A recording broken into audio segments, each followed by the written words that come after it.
आज आपण या व्हिडिओमध्ये सर्व घरगुती गॅस ग्राहकांसाठी दोन अत्यंत महत्त्वाच्या बातम्या देणार आहोत। तरी आपण ही महत्त्वपूर्ण माहिती संपूर्ण व सविस्तरपणे जाणून घेण्याकरिता हा महत्त्वाचा व्हिडिओ शेवटपर्यंत पहा। मित्रांनो, देशातील सर्व गॅस ग्राहकांसाठी एक अत्यंत महत्त्वाची बातमी समोर आली आहे। देशातील प्रत्येक कुटुंबासाठी ही बातमी जाणून घेणे अत्यंत आवश्यक आहे, कारण तुमच्या घरी येणाऱ्या गॅस सिलेंडरच्या नियमांमध्ये बदल करण्यात आला आहे। गॅस चोरी आणि गॅस सिलेंडर होणारा काळा बाजार रोखण्यासाठी सरकारने कठोर पावले उचलण्यास सुरुवात केली आहे। देशात मागील काही दिवसांमध्ये एलपीजी गॅस सिलेंडरच्या बाबतीत अनेक बदल पाहायला मिळत आहेत। अमेरिका, इराण, इस्रायलच्या वाढत्या युद्धामुळे पुरवठा साखळीवर मोठा परिणाम झाला आहे। अशातच आता घरगुती गॅस सिलेंडर वितरणासाठी वन टाइम पासवर्ड म्हणजे ओटीपी 100% सक्तीचा करण्यात आला आहे। BPCL Bharat petroleum corporation limited नंतर आता एचपीसीएल म्हणजे हिंदुस्तान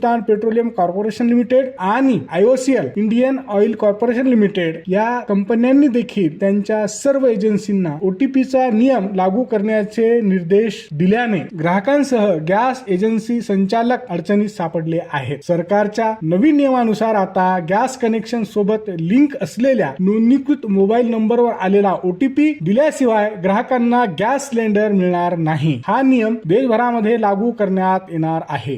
मित्रांनो, व्हिडिओ आवडला तर नक्की लाईक व शेअर करा आणि चॅनलवर नवीन आला असाल तर सबस्क्राईब अवश्य करा।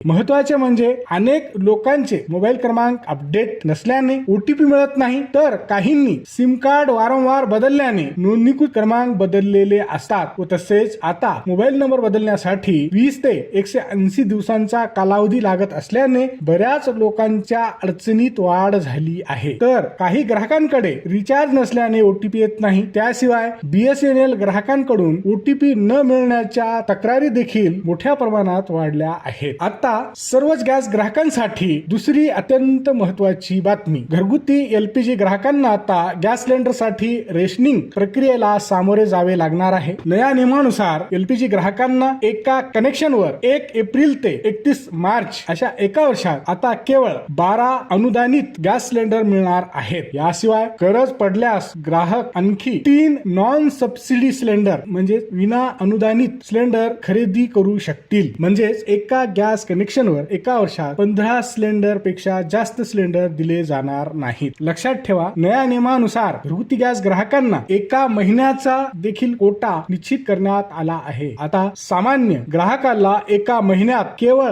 2 गॅस सिलेंडर बुक करता येणार आहे, तर दुसरा सिलेंडर बुक करण्यासाठी आता 25 दिवसांची अट घालण्यात आली आहे। पूर्वी दुसरा सिलेंडर पहिल्या सिलेंडर नंतर 21 दिवसांनी बुक करता येत होता। आता ही मर्यादा वाढवून 25 दिवस करण्यात आली आहे। त्यामुळे पुढील सिलेंडर बुक करण्यासाठी ग्राहकांना आधीपेक्षा जास्त प्रतीक्षा करावी लागणार आहे। हा व्हिडिओ शेवटपर्यंत पाहिल्याबद्दल आपल्या सर्वांचे अगदी मनापासून आभार। खूप खूप धन्यवाद। जय महाराष्ट्र।